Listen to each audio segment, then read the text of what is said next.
Hey guys, this is Tauna, and today we're going to be talking about precons. We talk about precons a lot on my channel, but today I wanted to kind of talk about the power creep, or, you know, the fact that they are less afraid of doing some really awesome stuff with precons, kind of taking the shackles off, kind of pushing the limits a little bit, which is really nice to see. And I think the ones that kind of proved this or showed a lot of it was the Bloomburrow ones. And so far from the one that we've seen from Duskmourn, we've already seen something really awesome that I want to kind of talk about, because it's something that's you're going to see in normal games. A lot of people, you know, whether it's on purpose or accidental, will be having infinite combos within their decks.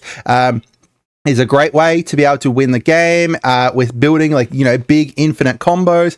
Those 2-card infinite combos are kind of a lot less fun, but once you kind of get up to having some janky ass thing that's kind of, you know, you're doing this over here and then it's doing that and then boom, it's really, really fun.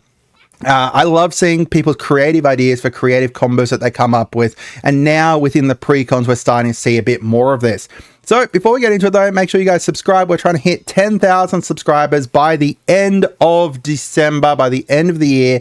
That's going to be needing to double within 3 months. So even if, you know, 1% of the people who watch this go and subscribe, it's a free thing you can do to support the channel. So I would love it if you could. All right. So what we're talking about here is, as I said, infinite combos, or, you know, big kind of win cons. Mostly talking about infinite combos because I think that they are the kind of most important thing that to kind of talk about, because they are the newest thing. But even then, kind of, I guess, kind of taking the shackles off, as I said, with the decks, and kind of adding in some of these bigger, stronger cards, whether it's reprinted or new cards, especially commanders, to kind of see some nice kind of win cons kind of start to sneak into the decks. Personally, I'm a big fan of it because I think that it's something that's realistic. It's things that people are going to be able to see within their games. And while if you are a new player and you're picking up these precons, you might not entirely realize straight away, it's fun to kind of watch someone in real time realize, oh wait, I can do this. That is crazy. I at least kind of enjoy that. And I know that there are some people out there who within their decks or within their pod, they don't like seeing infinite win cons, but personally I'm kind of a fan of them, as long as they're not, you know, my brother sitting there making infinite hydras and doing absolutely nothing with them because he doesn't have a haste enabler within his green-white hydra deck. So let's start talking about the animated army one. We're going to talk about first the BLB ones, because I think these are kind of the most important ones, because these are the most recent, but there are some kind of going back a bit further than that.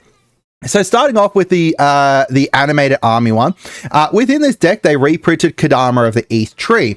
Now, Kadama is whenever another permanent enters the battlefield, you can, if it wasn't put onto the battlefield with his ability, you can put a permanent card equal or lesser converted mana cost from your hand onto the battlefield. So with Kadama, and as long as you've got one creature with landfall that creates a sorry, not a creature, anything that creates a creature when an landfall happens, and a bounce land, you can do this infinite time. You play your bounce land, it triggers whatever landfall creates a creature. With that creature, it triggers Kadama, and then you use Kadama to bounce Gruul Turf back to your hand. Sorry. No, you use Gruul Turf to bounce itself back to your hand, and then with Kadama, you use that trigger to put the Gruul Turf back onto the land, because you can target, it is just anything, so a land can be the target of Kadama.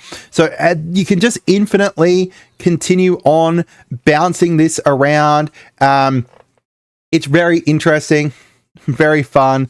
I think there's a, like, you know, a nice kind of infinite to kind of see pop up, and then, you know, between that you've got the infinite creature tokens from Rampaging Bellos, you've got infinite ETB because of the, you know, Rampaging Bellos, and then infinite landfall triggers as well.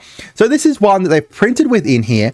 They obviously kind of knew that this was going to happen, right? Like, I doubt they print it by accident, but it is a very interesting kind of combo to see within a precon.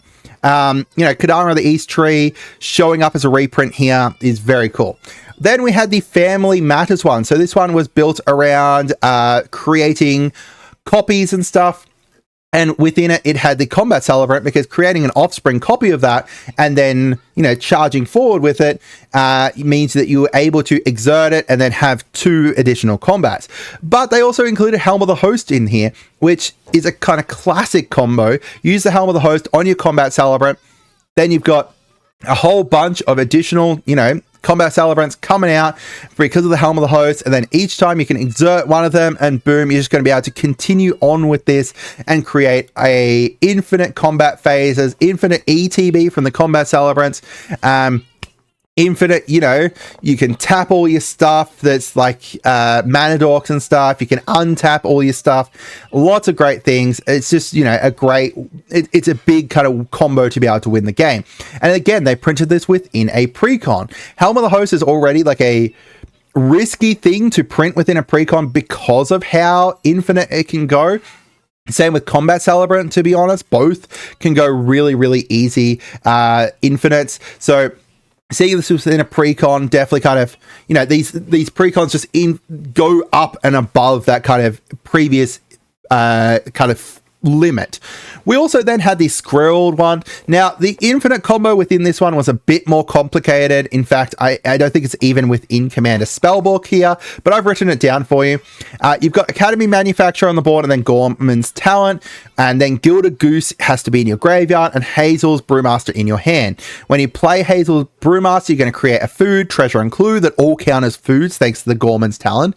You then exile the Gilded Goose from the graveyard with the Hazel's Brewmaster, and then with that you can take those three food treasure clue things because they all count as foods, and tap them in a way that it means that you can repeat it with the Gilded Goose's a special ability, like it's a first tap ability. Because of the way that Hazel's Brewmaster works, it means that all of your foods have all the activated abilities of all the creature cards exiled in your graveyard. Kind of similar to like an Agatha's Skull Cauldron. Look, it's got a cauldron, except just purely for food. So you can do some really cool stuff with that. And as I said, you know, infinite. That is a 4-card infinite, and it's not exactly easy to pull off, but it's still within there, right? Hazel's Brewmaster alone is a crazy card to see kind of printed within our precon. Same with like the, I can't remember if it was within this one. No, I think it was within the Peace Offering one. The one that gives like poisons when people crack treasures and stuff. Very cool to see within a precon. And speaking of like so it was the, where is it? Oh, maybe, I can't remember which one it's within now. Well, this Bloodroot Apothecary. Whenever someone sacrifices a non-creature token, they get 2 poisons. So speaking of the Peace Offering one though, while this did not have an infinite, or at least one that I've been able to find, it did have alternate win cons, which is very interesting to see within a precon. We had the 20-toed Toad, which was a win con. You win the game if you had 20 or more cards. We had the what was the other one? Triskaidefile. And then I think there was one more that I can't remember off the top of my head here. But either way, you know, infinite win, sorry, not infinite win cons, just alternate win cons within a precon is very interesting. And, you know, that kind of goes in with the others having alternate win cons, because the alternate win cons are pulling off an amazing combo. So those were the 4 kind of Bloomburrow ones. All had very interesting kind of cards in them, and all had, you know, nice reprints that suited them well, and then kind of pushed the limits on what we'd previously seen for win cons.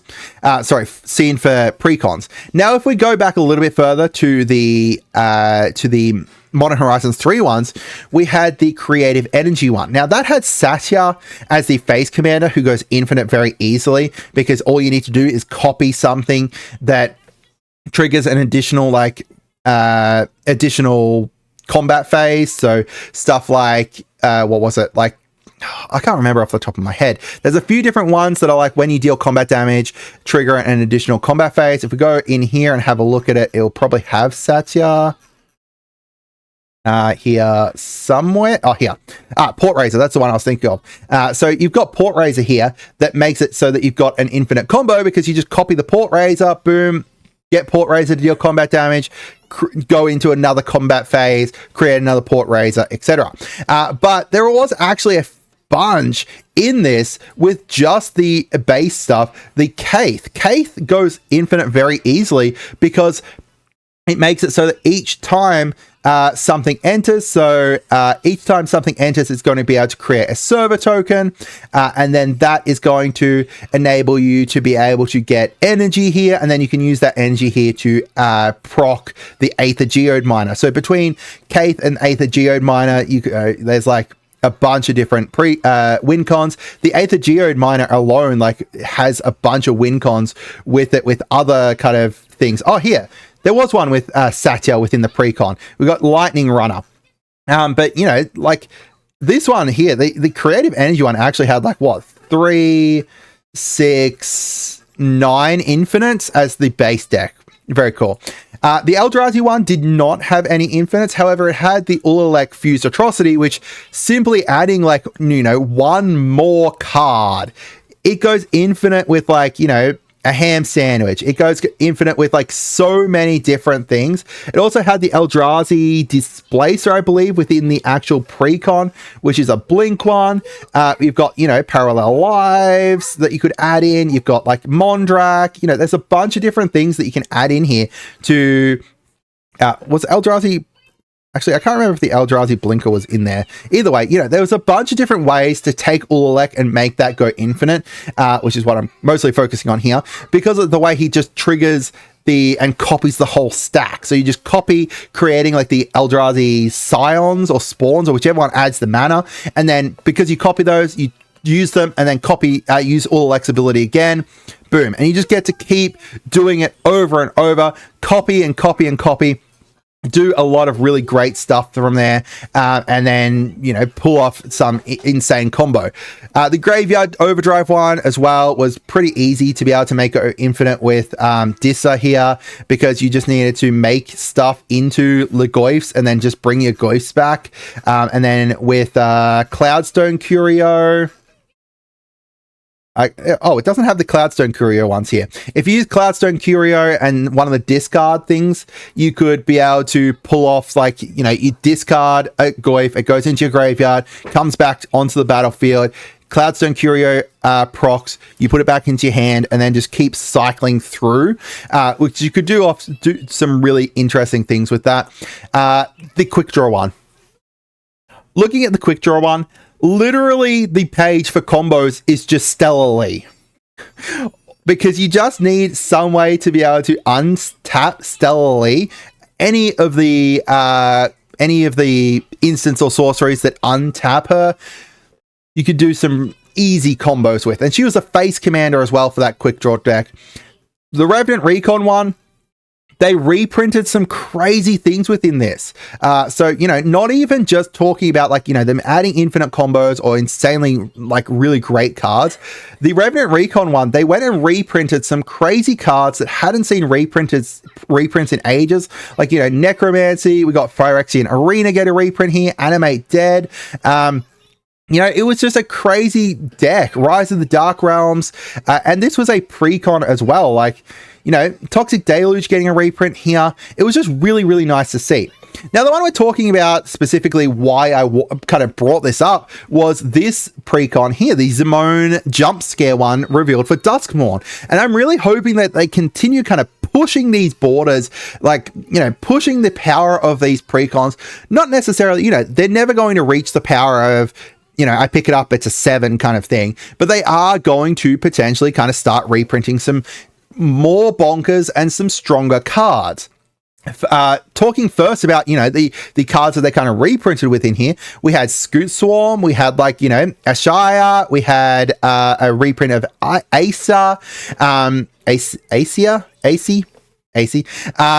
just in Eudora as well. They did not need to reprint Eudora in here. And the reason I'll talk about Eudora in a second, but they just reprinted some really, really great cards within this deck.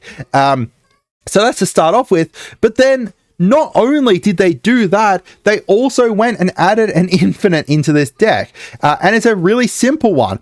All you need is Zimone on the board.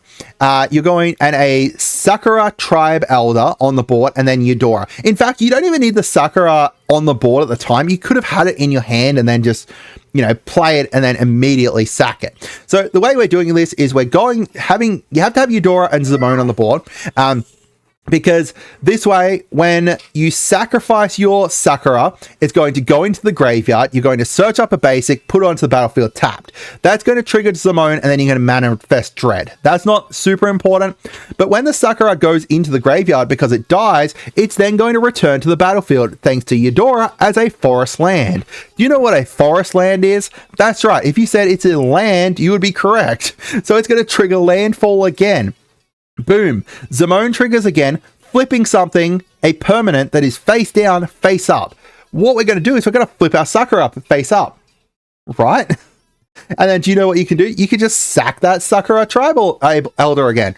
And boom, just continuously cycle. So this is going to get you infinite LTBs. It's not infinite ETBs technically because of the fact that it is entering back as a land, but it is infinite landfalls, and then it's infinite sacrifice triggers, getting all the basics out of your deck, as well as infinite turn face up triggers. There is a bunch of cards in here that are like, when you turn a card face up, do this. It's also like this one here. Whenever a face down creature you control enters, draw a card. That would infinite draws from that one. Like, you know, there is a crazy here. Whenever a permanent you control is turned face up, if it's a creature, you get +2. That's not actually important. You know, but there's other ones in here that are whenever something turns face up, you know, put a +1/+1 on something, or you know, just crazy stuff that you can do with this.